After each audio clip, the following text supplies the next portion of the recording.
달동네에서 택배일을 하던 중 불이 난 집에서 어르신 한 분을 구조한 일이 있었습니다. 그 다음날 벤츠 3대가 제 앞에 멈춰 섰습니다. 그중 정장을 차려입은 남성이 다가와 저희 이모님을 살려주셔서 정말 감사합니다 라고 인사를 했죠. 그런데 제 얼굴을 본 그는 갑자기 말을 멈추고 입을 틀어막았습니다. 저는 낮에 택배 일을 하고 밤에는 병원에서 아내 곁을 지키며 살아가고 있었습니다. 이런 삶을 살아온 지도 어느덧 5년이 넘어가고 있었죠. 사실 아내는 원래 건강한 사람이었습니다. 저희 부부는 함께 산책을 즐기고 주말이면 직접 김밥을 싸들고 나들이도 다녔죠. 하지만 어느 날부터인가 자꾸 피곤하다고 하더니 식사량이 줄고 다리가 붓기 시작하더라고요. 그땐 그저 대수롭지 않게 생각했습니다. 단순한 피로일 거라고, 조금 쉬면 나아질 거라고 믿었거든요. 하지만 증상은 점점 심해졌고 결국 큰 병원에서 정밀검사를 받게 되었습니다. 의사 선생님께서는 조심스럽게 말씀하셨습니다. 만성 신부전입니다. 신장 기능의 80% 이상이 손상되었습니다. 지금부터는 꾸준한 투석 치료가 필요합니다. 그날 이후 저희 부부의 삶은 완전히 달라졌습니다.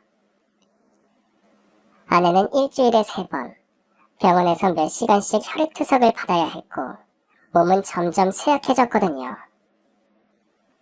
투석 후에는 어지럼증에 시달리고 가끔은 호흡곤란으로 밤새 잠을 이루지 못하기도 하는 모습에 많이 놀라기도 했었죠. 그 치료비와 약값도 만만치 않더군요. 그래서 저는 낮에는 택배 상자를 들고 땀을 흘리며 밤에는 아내의 숨결을 지키는 일상을 반복하고 있던 거죠. 잠이 부족해 눈이 시릴 때도 있지만 아내가 제 곁에 있다는 사실만으로도 저는 견딜 수 있었습니다. 아내는 항상 말했습니다. 미안해요. 나 때문에 당신이 너무 힘들죠. 하지만 저는 단 한 번도 힘들다고 말한 적이 없습니다. 그저 곁에 있어줘서 고마워요 라고 말할 뿐이죠. 병원 창밖으로 어스름한 새벽이 밝아오는 걸 바라보며 혼자 중얼거리면서요. 매일 아내와 함께 살아있다는 사실에 감사하며 시작하는 저만의 의식이었죠. 내일은 오늘보다 조금 더 나은 하루가 되기를 조용히 기도하는 것도 잊지 않았고요. 아내는 늘 제게 미안하다는 말을 하지만 오히려 제가 더 미안할 뿐이었습니다. 사랑하는 사람이 아픔 속에 있을 때 아무것도 해줄 수 없다는 그 무력감이 저를 더 힘들게 하더라고요. 이런 일상을 살아가면 가끔은 스스로를 원망하게 됐고요. 회사를 그만두게 된 건 5년 전, 그러니까 아내가 아프기 2년 전쯤이었습니다. 자발적인 퇴사라는 말로 포장되긴 했지만 실상은 쫓겨나다시피 나온 것이었죠. 그땐 자존심도 상하고 억울한 마음도 컸지만 시간이 지나니 가장 괴로웠던 건 바로 그 선택이 아내에게까지 영향을 미치고 있다는 사실이었습니다. 만약 그때 회사에 남아있었다면 더 안정적인 수입이 있었을 것이고 더 좋은 병원에서 더 나은 치료를 받을 수 있었을 거라는 생각이 자꾸 들어서요. 그 생각은 마치 먼지처럼 아무리 털어내도 자꾸 가슴 한켠에 내려앉았습니다. 그래서 저는 더 미안할 수밖에 없었고요. 아내는 제게 늘 당신이 있어서 다행이야 라고 말하지만 사실 저는 그 다행이라는 말이 가장 아프게 들릴 때도 있을 정도였죠. 제 선택 하나가 제 부족함이 사랑하는 사람에게 고통이 되었을까봐요. 택배 일을 시작하면서 저는 몸으로 돈을 버는 삶에 익숙해졌습니다. 무거운 상자를 나르며 비 오는 날 미끄러운 계단을 오르는 것도 익숙해졌죠. 하루에도 수십 번씩 안녕하세요, 배송 왔습니다 라고 인사하면서 이 일이 제게 얼마나 중요한 의미인지 깨닫게 될 때도 있습니다. 누구보다 소중한 사람의 곁을 지킬 수 있는 유일한 방법이었으니까요. 40을 넘긴 나이에 이렇게 몸으로 돈을 벌게 될 줄은 상상도 못했었죠. 젊지도 않고 그렇다고 늙지도 않은 나이. 하지만 제 삶은 이미 어느 방향으로든 기울어져 있었습니다. 그 기울어진 삶의 끝자락에서 제가 할 수 있는 건 단 하나뿐이었습니다. 오늘 하루를 가능한 한 정직하게 살아내는 것뿐이더라고요. 병실 창밖으로 아침 햇살이 천천히 스며드는 것을 볼 때마다 인정하면서요. 아내는 조용히 잠들어 있고 저는 그 곁에서 기도를 올리면서 말이죠. 제발 오늘은 조금만 덜 아프게 해주세요. 그게 제 하루의 시작이었습니다.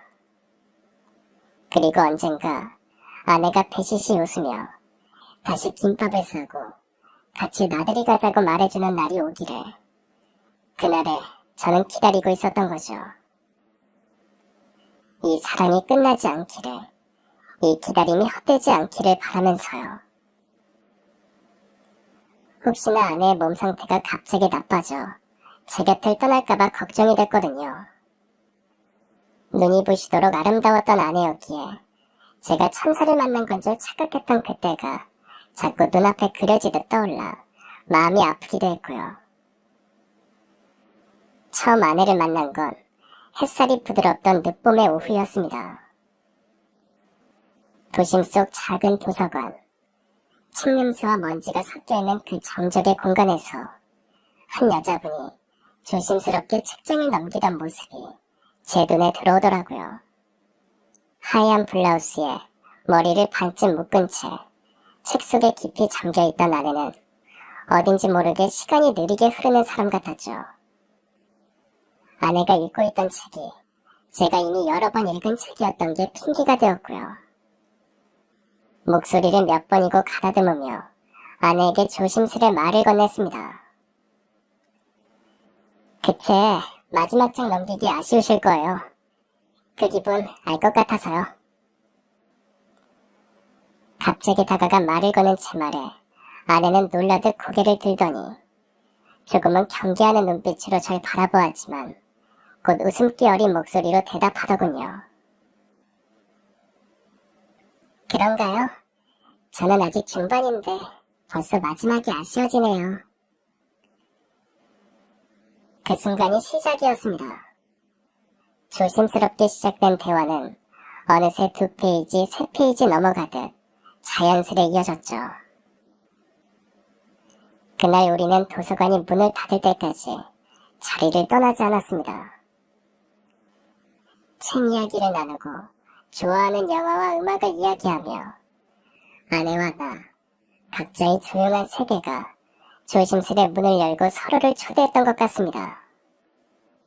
며칠 후 다시 만난 우리는 함께 걷기로 했습니다. 추여름의 바람이 부드럽게 불던 한강 둔치에서 아내는 나무 아래 벤치에 앉아 가방에서 김밥을 꺼냈고 쑥스럽게 말했죠. 제가 만든 건데 맛은 보장 못해요. 그날 먹은 김밥 맛을 저는 아직도 기억합니다.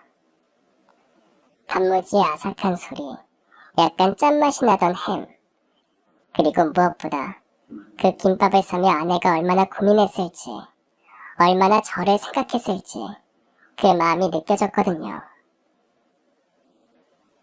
그 후로 우리는 함께 걸었고 함께 웃었고 한 사람의 하루가 다른 사람의 하루 속으로 스며드는 일을 반복했습니다.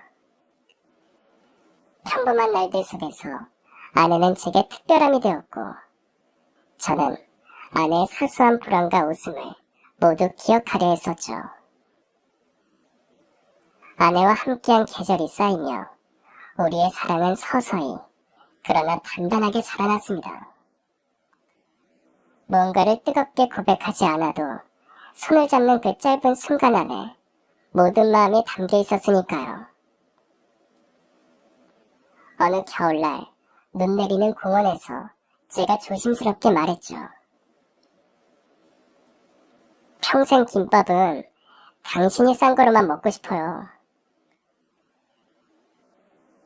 아내는 웃었고 그 웃음이 제 세상의 중심이 되었습니다. 병실에서 잠든 아내 곁을 지키며 그날의 눈웃음을, 아내의 따뜻한 김밥 맛을 떠올렸습니다. 우리의 시작은 조용했지만 그래서 더욱 진실했기에 그 기억이 제게는 가장 소중한 기도문이 되더라고요. 아내와 저는 다른 가족이 없거든요. 아내를 길러주신 할아버지와 할머니는 아내가 저를 만나기 전 다 돌아가셨고, 저희 부모님도 제가 대학 신입생일 때와 군대에 있을 때 돌아가셔서요. 그래서 결혼할 때 아이도 낳자고 약속했지만 아기 천사는 찾아오지 않았고요. 늦게 찾아오는 아이라고 생각했을 때는 그런대로 견딜만 했던 것 같습니다. 우리는 서로의 하루에 스며들며 살아왔고 서툴지만 진심이었던 우리의 날들이 쌓여 한 해 또 한 해가 지났으니까요. 결혼한 뒤 자연스레 아이 이야기를 꺼내게 되었을 때도 이럴 줄은 몰랐습니다. 아내는 종종 저를 바라보다가 조심스럽게 말하곤 했죠. 나 엄마가 되고 싶어. 우리 아이가 책 좋아하게 키우면 좋겠어. 저는 그때마다 아내를 바라보며 웃고 고개를 끄덕였습니다. 그럼 나는 김밥 사는 법을 물려줄 거야.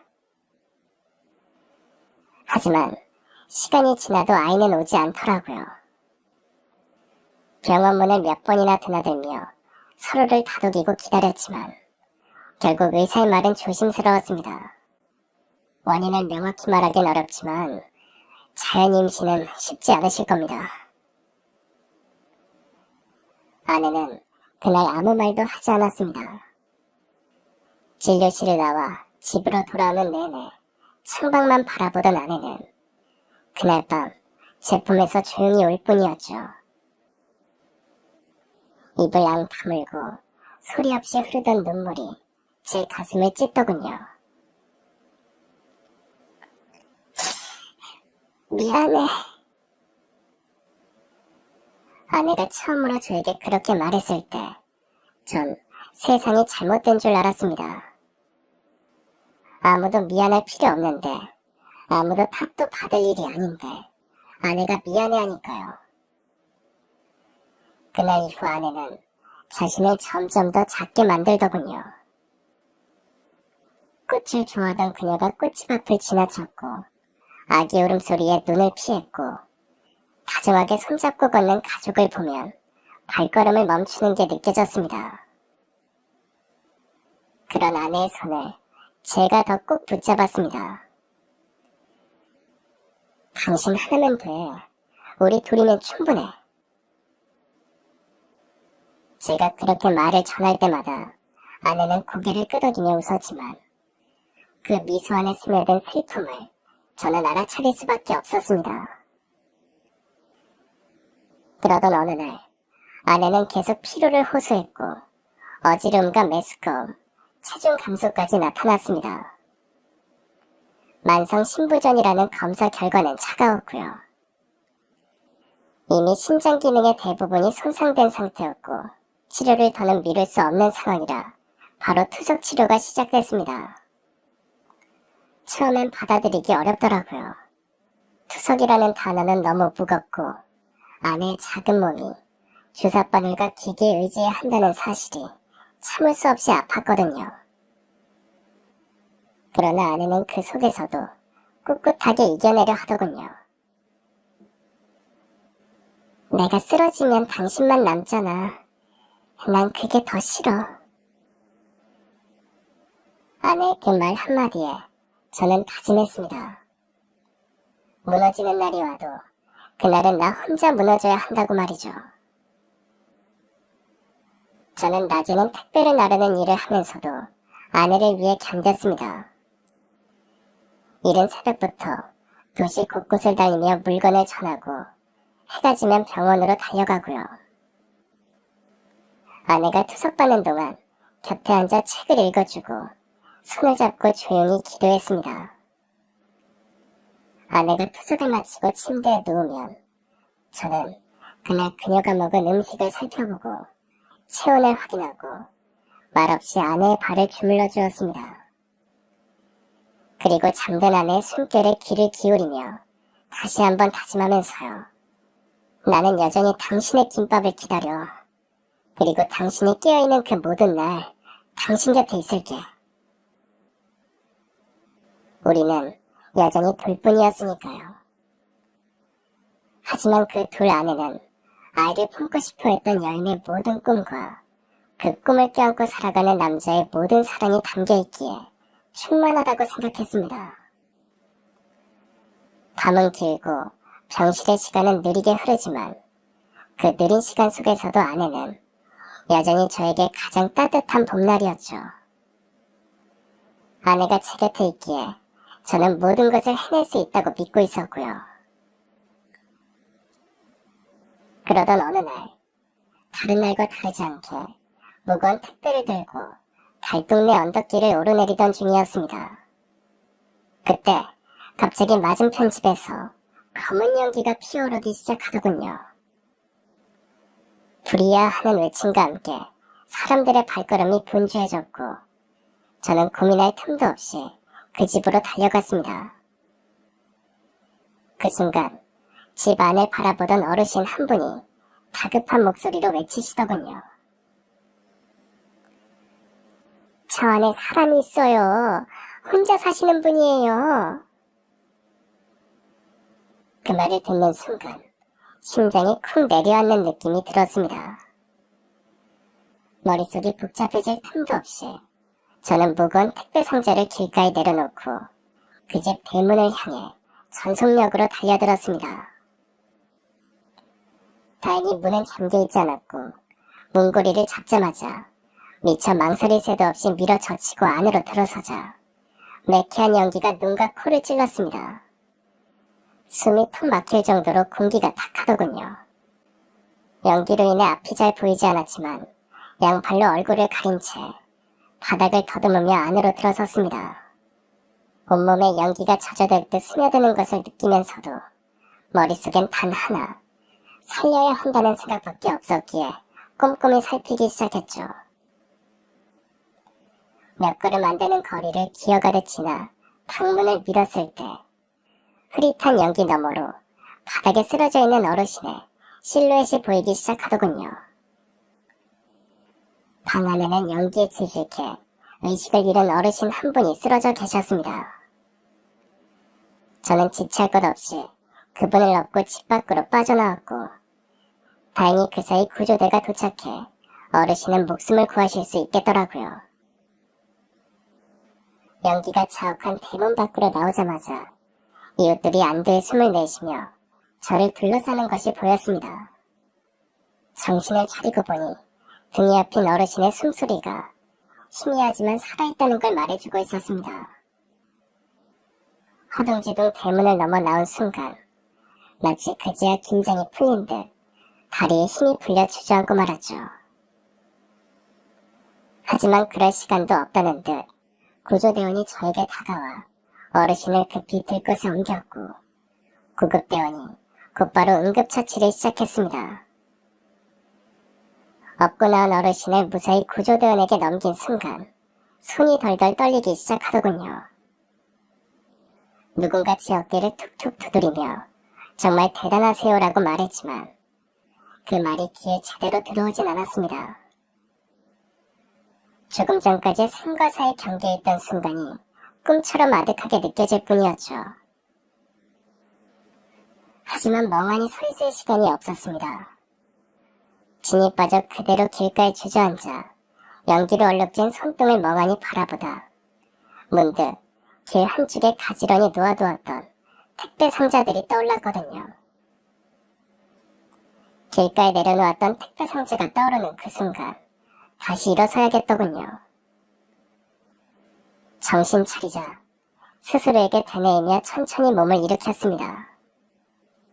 아직 배달해야 할 물건이 몇 개나 남아있는 상태였으니까요.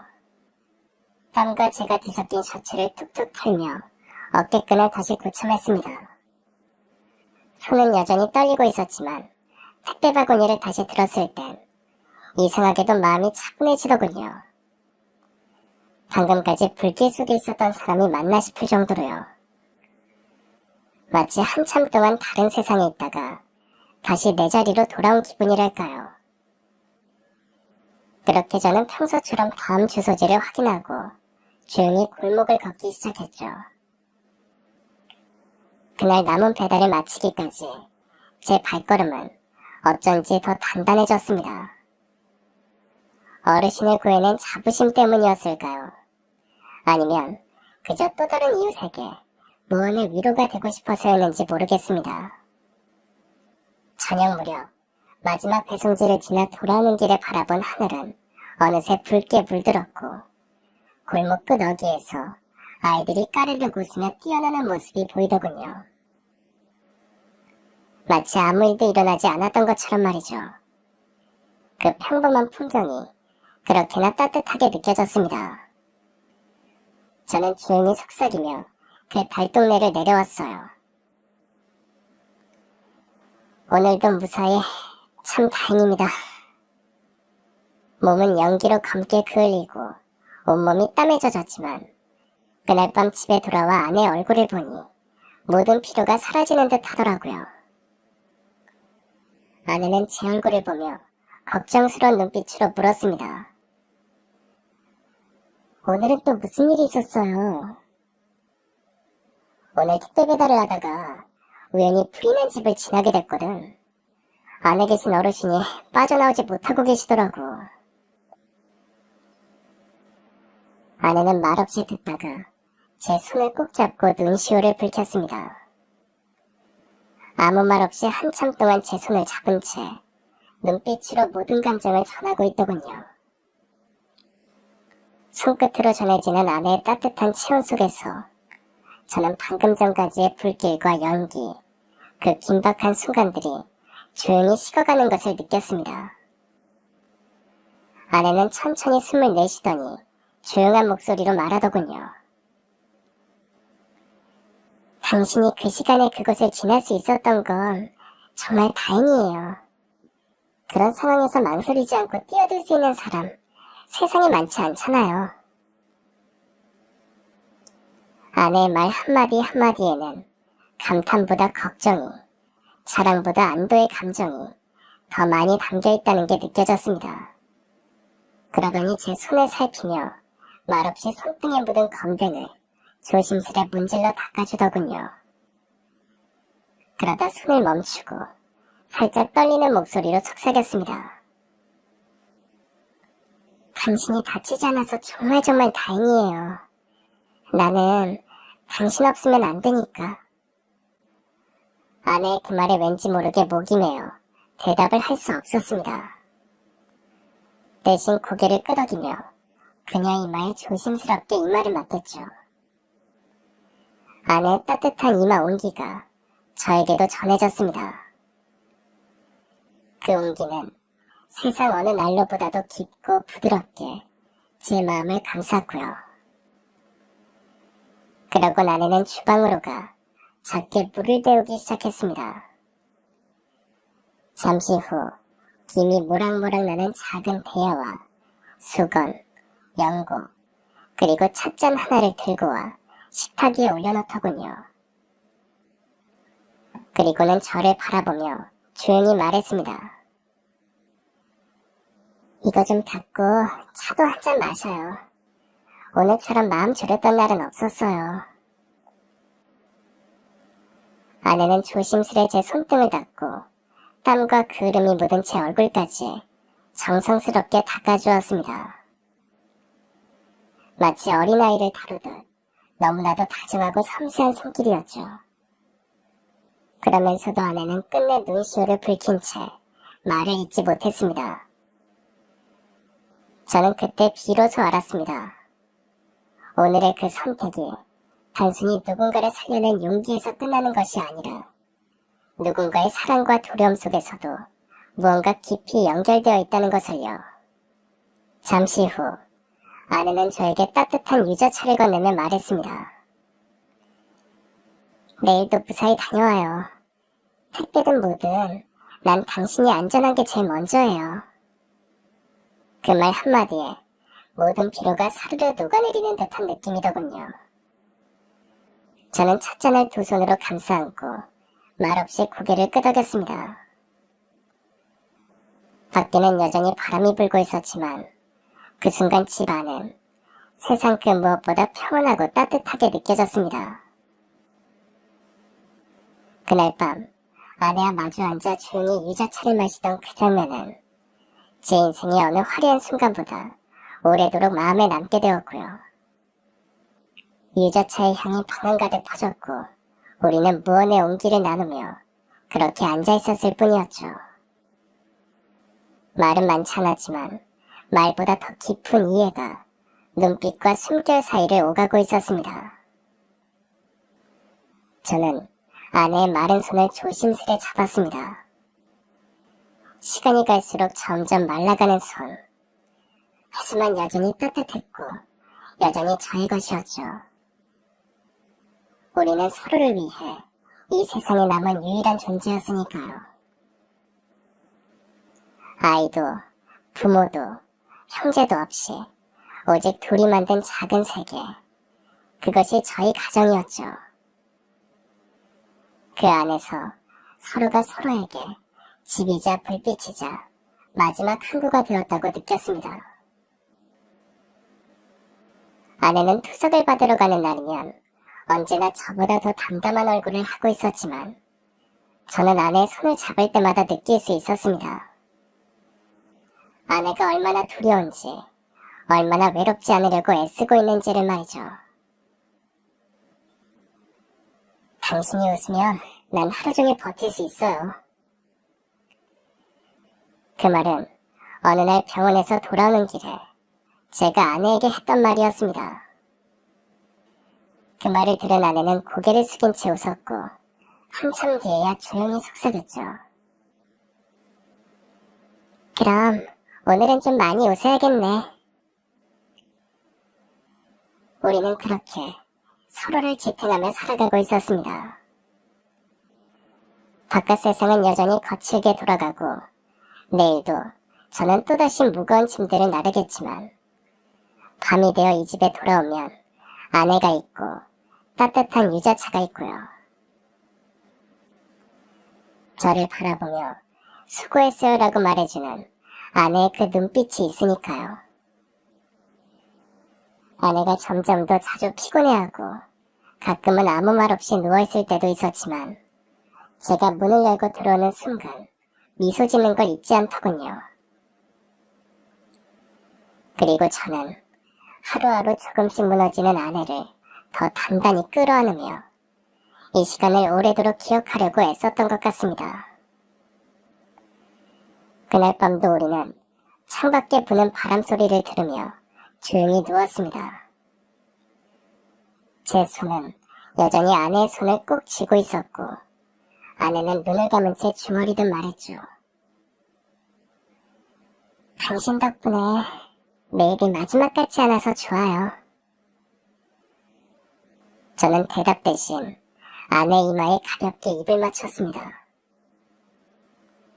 우리 둘의 이야기는 그렇게 바람이 불고 추운 밤에도 온기를 잃지 않은 채 계속되고 있다는 것이 감사했으니까요.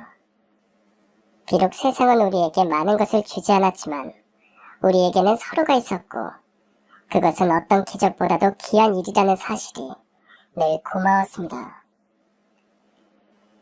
그렇게 저와 아내의 일상이 언제까지나 계속되길 바라는 마음도 있었죠.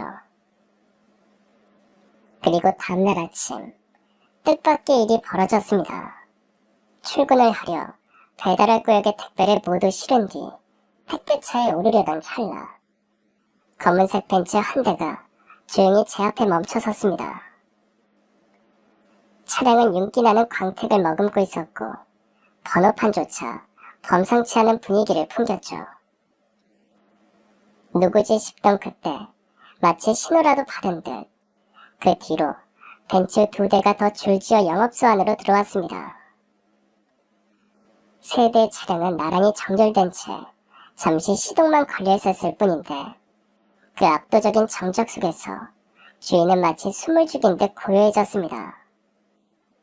영업소에 들어설 만한 차량들이 아니었으니까요. 그 순간 저는 본능적으로 한 걸음 물러섰습니다. 멀리서 보면 그저 차량일 뿐이지만 가까이 다가온 그 벤츠들은 분명 달랐습니다. 광택이 나는 차체는 마치 무대의 배우처럼 조명을 받으며 등장했고 검은 유리창 너머 정체불명의 시선은 마치 저를 꿰뚫는 듯 했습니다. 엔진 소리조차 낮고 묵직하게 공기를 진동시켰고 그 진동은 보이지 않는 손이 제 심장을 조이는 것처럼 느껴졌습니다. 저도 모르게 손에 들고 있던 바코드 리더기가 축 늘어졌고 손끝엔 식은땀이 맺히는 듯한 기분이 들더군요. 누구지? 그 의문은 입 밖으로 내지도 못한 채 머릿속을 맴돌았습니다. 주변 동료들도 말을 아낀 채 멈춰섰고 모두가 눈으로만 그 벤츠들을 쫓고 있었죠. 영업소의 시끌벅적한 아침 풍경은 거짓말처럼 사라지고 마치 시간마저 멈춘 듯 정적 속에서 우리는 그저 기다릴 수밖에 없었습니다. 그때 맨 앞 차량의 조수석 문이 천천히 열렸습니다. 윤곽이 보이지 않는 손 하나가 문을 밀며 나왔고 그 문틈 사이로 고급 수트 차림의 인물이 내리는 게 보였습니다. 그렇게 차에서 내린 그는 신중하고 절제된 걸음으로 저를 향해 다가왔습니다. 한 발, 두 발, 그 남자의 구두굽 소리가 바닥을 두드릴 때마다 제 심장도 같은 박자로 뛰는 것이 느껴졌습니다. 그 순간 저는 확실히 알 수 있었습니다. 이 아침은 평범한 하루가 아니게 될 것이라는 사실을요. 그리고 그들이 단지 배달 물건을 찾으러 온 손님이 아니라는 것도요. 첫 번째 차량에서 내린 정장을 입은 중년 남성은 제 쪽으로 다가오기 전 차량 쪽을 돌아보며 고개를 살짝 끄덕였습니다. 그러자 뒤따르던 두 사람도 조심스럽게 차량에서 내리더라고요. 그 모습을 지켜보던 저는 이들이 단순한 행위는 아니라는 것을 직감했지만 그들이 어떻게 움직이는지 그저 바라보기만 했습니다. 벤츠 차량에서 가장 먼저 내렸던 그 남자는 발걸음을 낮게 끌며 제게 다가오더니 마치 무언가 간절히 전하고 싶다는 듯 깊게 허리를 숙였습니다. 그리고는 조심스럽게 말을 꺼내더라고요. 혹시 어제 불이 난 집에서 어르신을 구해주신 분이 맞으신지요? 바라보고 있던 제가 고개를 끄덕이자 그는 다시 한번 깊이 인사하며 말했습니다. 정말 감사드립니다. 그분은 제 이모님이십니다. 그는 제 대답을 듣자마자 두 손을 모아 깊이 고개를 숙였습니다. 단순한 예의 이상의 몸짓이었습니다. 그가 등을 숙이고 있는 시간이 필요 이상으로 꽤 길다고 느꼈을 때 그의 어깨가 미세하게 떨리고 있는 것을 저는 보았습니다. 벤치에서 내린 중년의 여성과 또 다른 남성은 그런 그를 바라보더니 그들도 그의 뒤에서 고개를 숙인 채 말을 잇지 못하고 있더군요. 그런 그들의 모습에 저는 어안이 벙벙해져 그저 바라보기만 할 뿐이었습니다. 고개를 든 그들의 눈가엔 눈물이 고여 있었고 잠시 말을 잇지 못하는 듯 보였죠. 그러자 그는 조심스럽게 손에 들고 있던 작은 종이 봉투를 제게 건넸습니다. 선생님이 하신 일에 비하면 이건 정말 아무것도 아닙니다. 저희 가족이 마음을 담아 준비한 작은 선물입니다. 거절하셔도 괜찮습니다. 하지만 뭔가 전하고 싶었습니다. 저는 잠시 말을 잃고 봉투를 내민 그를 바라보았습니다. 그의 눈빛에는 억지로 만들어낸 감사가 아닌 피할 수 없이 솟구치는 감정이 그대로 드러나 있었거든요. 함께 온 중년 여성이 제 곁으로 다가 말했습니다. 선생님께서 어제 구해주신 저희 어머님은 지금 병원에 계세요. 아직 몸이 완전히 회복되진 않았지만 덕분에 늦지 않아 정신은 또렷하세요. 어제 구조해주신 분 이야기를 듣고는 계속 그분께 꼭 인사드려야 한다고 하셨어요. 그녀가 말을 전하자 남성은 다시 고개를 숙였습니다. 만약 어제 선생님이 아니셨다면 이모님을 다시는 뵐 수 없었을 겁니다. 정말 진심으로 감사드립니다. 말의 끝이 떨렸습니다. 그가 다시금 깊이 인사하며 눈을 감는 순간 주변의 공기가 낯설게 느껴지더군요. 시간은 흐르지 않는 듯했고 그 짧은 순간 그의 진심이 제 가슴을 무겁게 두드리는 것 같았습니다.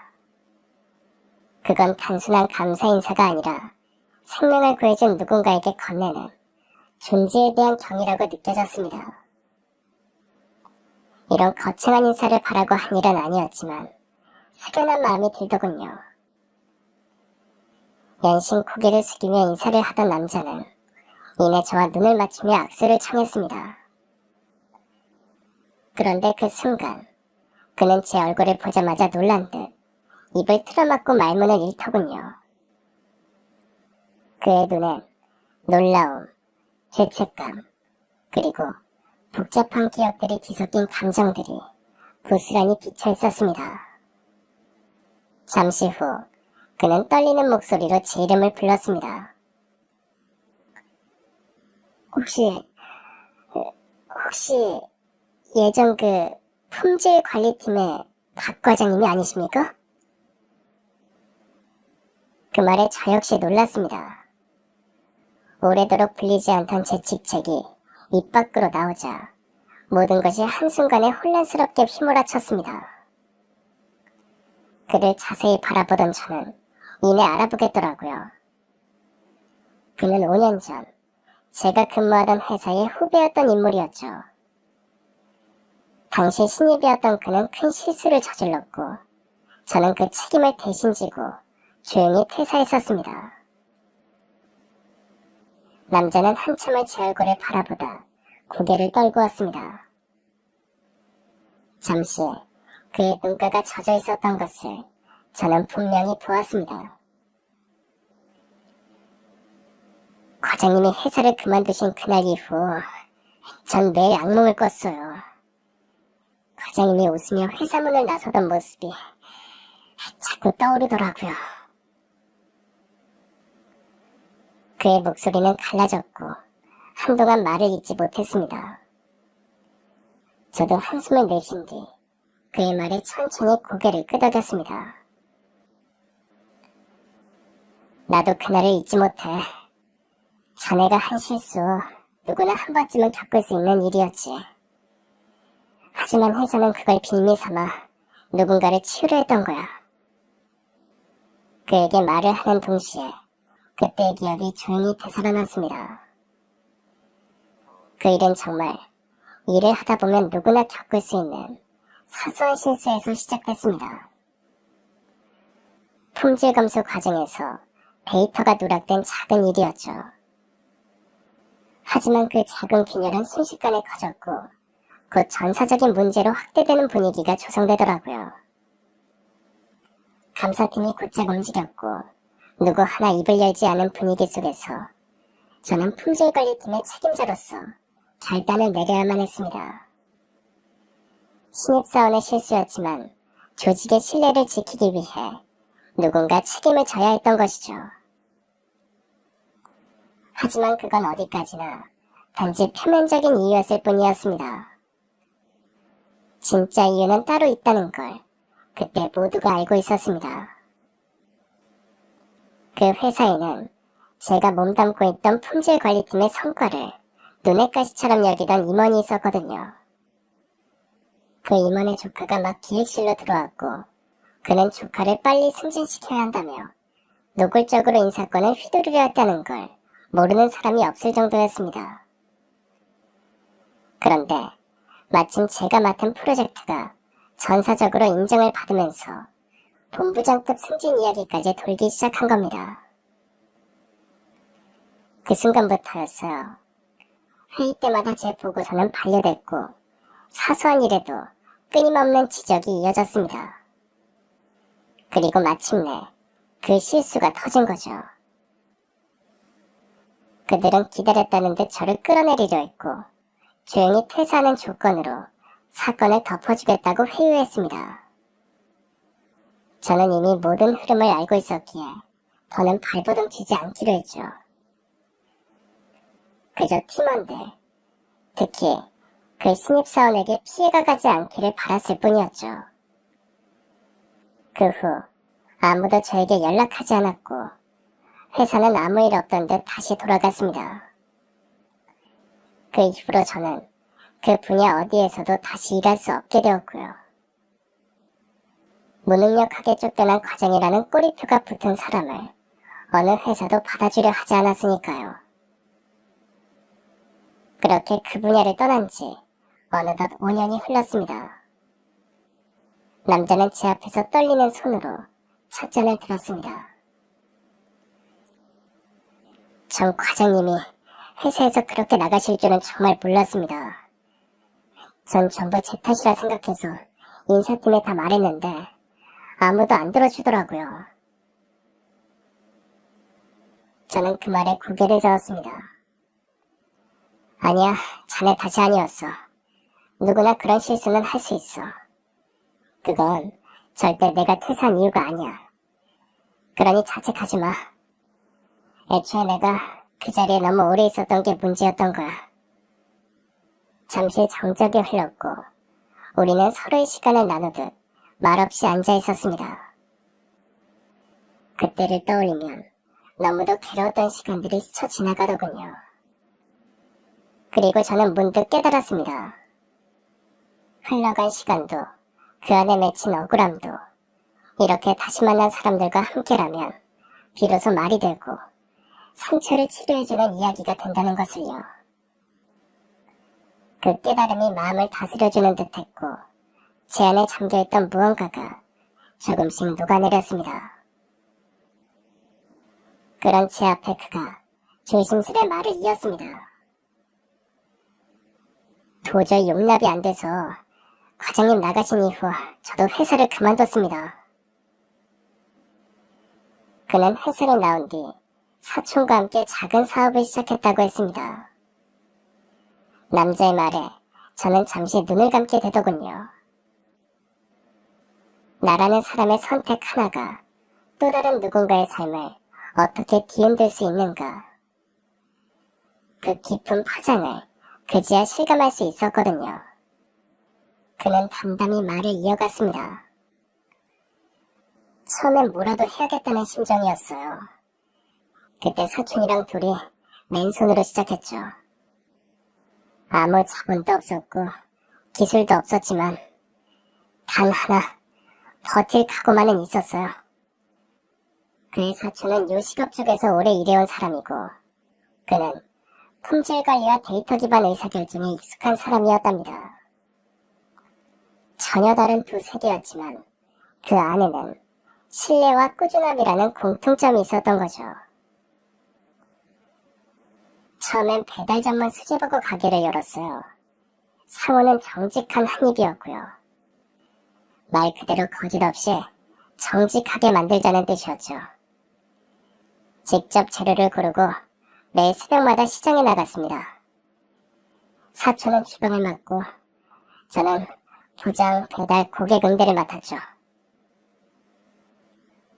그는 잠시 웃으며 그 시절을 떠올렸고 저는 그 모습을 보며 차를 한 모금 들이켰죠.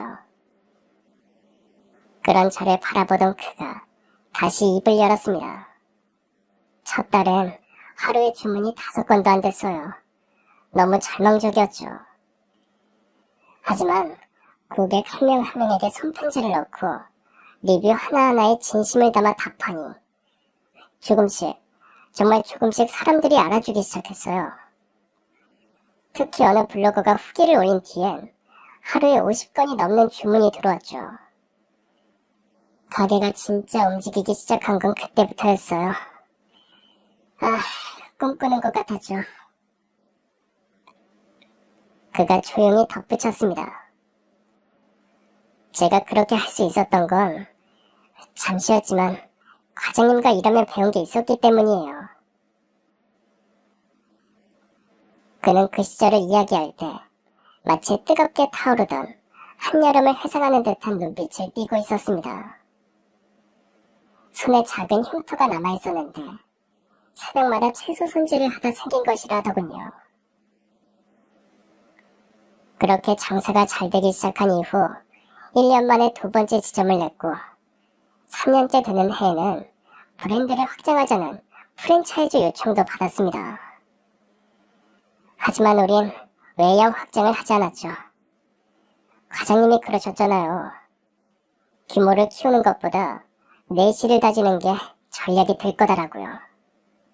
우리는 매장을 늘리는 대신 가게 품질을 체계화하고 더 높이는 데 집중했어요. 지역 청년을 채용해서 그들에게도 시작할 기회를 주자고 했죠. 그 덕분에 저희는 정말로 탄탄하게 직영점을 하나씩 늘려갈 수 있었습니다. 그가 말을 마친 뒤 품에서 꺼낸 건 한 장의 명함이었습니다. 검은 배경에 흰 글씨로 깔끔하게 새겨진 상호명, 그리고 이름 아래에 적힌 공동대표라는 직함이 눈에 들어오더라고요. 저는 과장님께서 보여주셨던 방식 때문에 이런 길을 걸어올 수 있었어요. 누군가를 지키기 위해 스스로 감당해버린 장면이 제 마음을 완전히 바꿔놓았어요. 절대 남의 탓으로 돌리지 않고 책임을 나누는 리더가 되자고 마음먹었습니다. 그 말을 듣는 순간 제 가슴 깊은 곳에서 오래 잠들어 있던 무언가가 조용히 녹아내리는 듯한 느낌이 들었습니다. 잊혔다고 생각했던 그 시간이 누군가에겐 방향이 되었고 그 길이 또 다른 생명을 품는 시간으로 이어졌다는 사실에 조금은 마음이 놓이더군요. 내가 한 게 뭐가 있나? 자네는 그때부터 이미 좋은 사람이었어. 이렇게 얼굴을 보고 자네가 잘됐다는 이야기를 들으니 정말 다행이야. 앞으로도 하는 일마다 잘되길 바랄게. 그렇게 저는 지금 성공적인 회사를 운영하고 있다는 그의 미래를 진심으로 응원해 주었습니다. 우리는 오래도록 마주 앉아 서로가 흘려보낸 시간 속에서 남은 의미를 조용히 꺼내 나누었습니다. 그의 성공은 단지 사업의 성공이 아니었습니다. 한 사람의 정의로움이 또 다른 사람의 삶에 빛이 되었음을 증명해주는 이야기였죠. 그날 제 마음속 깊은 곳에 묻어두었던 그 시절의 응어리가 조금씩, 아주 조금씩 풀리기 시작했던 것 같습니다. 그리고 우리는 대화를 나누며 제가 구한 어르신이 그의 이모님이라는 사실도 알게 되었습니다. 그는 말했습니다. 이모님은 돌아가신 부모님을 대신해 자신을 키워주신 삶의 은인 같은 분이었다고요. 그는 이모님 이야기를 꺼내며 한참 말을 잇지 못하다가 조심스럽지만 단호한 목소리로 말을 이어갔습니다. 저희 어머니가 돌아가시고 아버지도 떠나셨을 때 제가 겨우 2살이었대요. 그때 제게 손을 내밀어 주신 분이 바로 이모님이었어요. 이모님은 그때 막 결혼하신 새댁이셨는데도 제게 한치의 망설임도 없이 손을 내밀어 주셨죠. 그의 말에 저는 고개를 들어 그를 바라보았습니다. 그의 눈빛에는 단순한 고마움을 넘어서 삶 전체를 걸고 지켜낸 믿음이 담겨 있었죠. 이모님은 이모부님과 함께 저를 품에 안아주셨어요. 그 집에는 제 또래 사촌 형제들도 있었지만 한 번도 저를 조카로 따로 대하신 적이 없었습니다. 명절에도 생일에도 학교 행사 때도 늘 저를 맨 앞줄에 세워주시고 우리 막내, 우리 아들이라고 말씀하셨죠. 그는 그 기억을 떠올리며 잠시 웃었습니다. 그러고는 조금은 굵어진 목소리로 이모님의 삶에 대해 덧붙였습니다. 그러던 어느 해에 갑자기 이모부님이 돌아가셨어요. 지병인 심근경색을 일으켰다고 하더라고요. 그런데도 이모님은 흔들림 없이 저희를 지켜내셨어요. 아무리 힘들어도 아이들 앞에서는 단 한 방울의 눈물도 보이지 않으셨죠. 그리고 지금까지 이모부님과 함께 살던 그 집을 단 한 번도 떠나신 적이 없습니다. 집이 너무 낡고 달동네라 지내기 어려우니 이사 가자고 해도 이모님은 끝내 가지 않으셨죠. 그 집엔 우리 모두의 추억이 있으니까 늘 그렇게 말씀하셨어요. 이모님에게 그 집은 단순한 공간이 아니라 삶 그 자체였던 것 같아서 저희도 더는 고집을 꺾을 수 없었습니다. 그는 차분히 이모님의 삶을 이야기했지만 그 말들 속엔 오랜 세월 쌓인 존경과 사랑이 고스란히 배어있다는 걸 알 수 있더라고요. 이모님은 제가 왜 내 부모는 없느냐고 묻지 않게 해주셨어요. 저와 사촌들의 학원비를 마련하시려고 새벽 시장에 나가 일하시고 낮에는 반찬 가게, 밤에는 반찬 배달까지 하셨죠. 그 모든 와중에도 저를 사촌들과 똑같이 대해주셨어요. 그렇게 번 돈으로 제 교복을 맞추고 졸업식 날엔 손수 꽃다발을 들고 오셨습니다. 제가 고3일 땐 점심 드실 돈을 아껴 수험서를 사주셨죠. 그의 목소리는 미세하게 떨렸고 저 역시 가슴이 먹먹해 아무 말도 할 수 없더군요. 제가 회사에 들어갔을 때도 가장 먼저 기뻐해 주신 분이 이모님이셨어요. 과장님과 일하며 배운 이야기들도 늘 해드렸고요. 그런데 제 실수로 과장님이 떠나신 후엔 한동안 이모님의 눈에서 웃음이 사라졌죠. 제 탓이라는 걸 알고 계셨던 것 같아요. 아무 말씀도 안 하셨지만요. 그는 잠시 침묵하다 다시 조용히 말을 이었습니다. 제가 그 회사에 사표를 내고 나왔을 때 이모님은 잘했다. 이제 너의 길을 가자고 해주셨어요. 지금도 저희 가게에서 아르바이트처럼 일 도와주시고 젊은 직원들 뒤에서 조용히 챙겨주고 계십니다. 누구보다 먼저 새벽에 나오셔서 가게 청소부터 시작하세요. 아직도 이모님은 누군가를 돌봐야 내가 살아있는 것 같다고 말씀하시죠. 그는 깊은 숨을 내쉬며 마지막으로 말했습니다. 그래서 저는 제 삶을 바로 세우는 게 그분께 갚아야 할 마음이라 생각합니다. 이모님은 제 인생을 살게 해주신 분이고 그분의 삶은 제게 가장 정직한 사랑의 정이었으니까요. 그의 말을 듣는 동안 제 눈앞에는 그날 골목길 연기 자욱한 집안에서 쓰러져 계시던 작고 굽은 어르신의 모습이 떠올랐습니다. 그 삶이 얼마나 깊고 단단했는지 그제야 온전히 이해할 수 있을 것 같더군요. 그의 이야기에 감탄하며 정말 좋은 분을 구해드릴 수 있어 다행이라는 생각이 들 무렵 그는 저를 한참 바라보다가 다시 조심스럽게 말을 이었습니다. 사실 전 과장님을 늘 찾고 있었습니다. 그런데 어디서도 찾을 수가 없었어요. 제가 너무 어렸고 아무것도 해드리지 못한 게 늘 마음에 걸렸거든요. 과장님 정도의 실력이라면 당연히 업계에 계실 줄 알았는데 이제야 뵙네요. 그러더니 그는 정중하게 제게 손을 내밀며 말했습니다. 부디 저희 회사로 와주십시오. 함께 일하고 싶습니다. 그때 제가 받았던 그 은혜, 이제라도 꼭 갚고 싶습니다. 그날 이후 제 삶은 눈에 띄게 달라졌습니다. 그의 회사에서 품질관리 책임자로 다시 일하게 되었고, 안정적인 수입 덕분에 아내는 정기적인 치료도 받을 수 있게 되었습니다. 그리고 기적처럼 순번이 밀려 멈춰있던 심장이식 대기 순서가 돌아왔고요. 몇 달 뒤 아내의 건강은 서서히 회복되기 시작했고, 저희 부부는 다시 웃음을 되찾을 수 있었습니다. 일이 잘 되려면 이렇게까지 잘 될 수도 있구나 싶은 생각이 들더군요. 가끔은 그 달동네 언덕길을 다시 지나며 그날의 불길과 그 속에 쓰러져 계셨던 어르신의 모습을 떠올릴 때가 있습니다.